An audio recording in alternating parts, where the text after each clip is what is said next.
माय बापा बापा थंडी वे काका वे बापरे एवढ्या थंडीचं सकाळी लवकर उठा लागते. बापा माय हात तर पुरे गाठून गेले, पुरे कामं बी करा लागते थंड्या पाण्यात. रात्रीची झोप बी नाही होत पूर्ण या बेवड्या पायी. आणि हा बेवडा अजून पसरला उताना हो मस्त पलंगावर.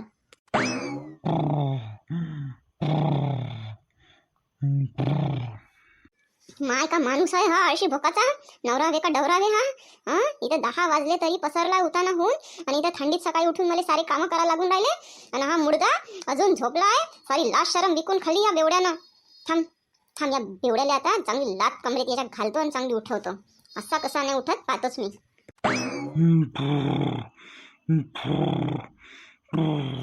काय कसा घोरून आला सांडावानी. ओय ओय ओ उठा म्हणलं उठा. 10 वाजले.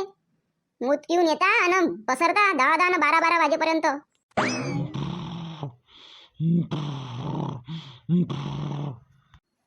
उठा म्हणलं नाही तर तुमच्या कमरेत लात घालूनच उठवते आता तुम्हाला.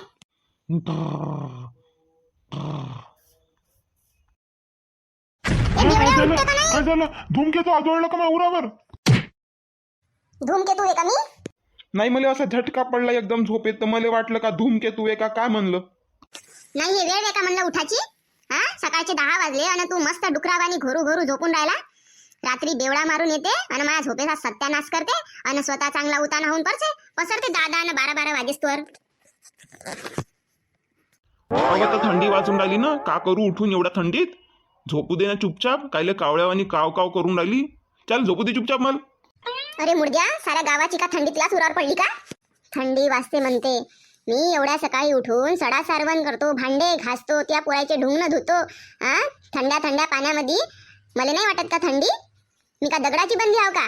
आणि तू हाडा मासाचा बनलाय. हट तिच्या मारी झाली हिची कटकट सुरू. हे पाय बोंबलू नको. उठून राहिलो. नाही नाही कायले उठता? पसरा ना अजून 2-3 तास. अगं तर नाही पसरत ना. हे पाय ना उठून बसलो ना मी. नाही झोपा म्हणलं तुम्ही झोपा. हा ना हाताले जोर. सारे कामं करतो मी. गाईचं शेण काढतो, दूध काढतो आणि रिकाले बी मीच जातो. तुम्ही पसरा मस्त. ठीक आहे, आता तू एवढं म्हणूनच राहिली तर घेऊन घेतो एखाद झोप अजून. पाय केवढा बेशरम माणूस आहे. झोपतो म्हणते अजून. तुम्हाला तर तेवढंच पाहिजे. मी तर पाहतच होती झोप म्हणलं का झोपता का तर. आणि चांगला झोपतो मला काय दाखवली ना आपली बेशरमपणा. अगं तर मी का करू? झोपला तर उठवते आणि उठवलं तर झोपायला सांगते. करू का तर मी? पहा तुम्हाला काय करायचं ते करा, मला नका सांगू. बाप रे बाप, थंडी होय का होय? या थंडीनं तर कहरच केला ना भाऊ. आता तर सुरुवात आहे, अजून तर माहित नाही काय होते तर समोर. या थंडीचा पारा तर अजून चढूनच राहिला ना भाऊ. हो ना शांताराम भाऊ, या बायको सारखा या थंडीचा बी पारा लय चढून राहिलाय. का रे मंग्या भाऊ, इथं माझ्या बायकोचा आणि थंडीचा काय संबंध आहे?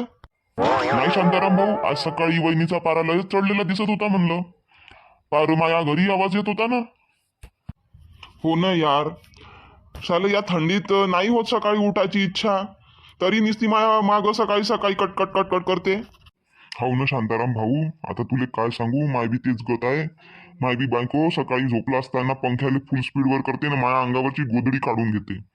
उठायला लागते ना मग मला बी एवढ्या थंडीमध्ये. अरे पप्या, मी काय म्हणतो, हा सूर्य हिवाळ्यात पुरा 24 तास राहिला असता दिवसभर तर किती चांगलं झालं असतं नाही का? अरे सोन्या, तू एवढी महान विचारसरणी आहे म्हणून तर मला असं वाटते का तुझं लग्न नाही जमून राहिलं. हे काय मंग्या भाऊ, मला कमजोर नसेल दाबू नको तू. अरे यार, मला असं टोचून बोलण्यापेक्षा माझ्यासाठी पोरगी पाय ना तू. हो ना यार, पाहतो तुझ्यासाठी पोरगी.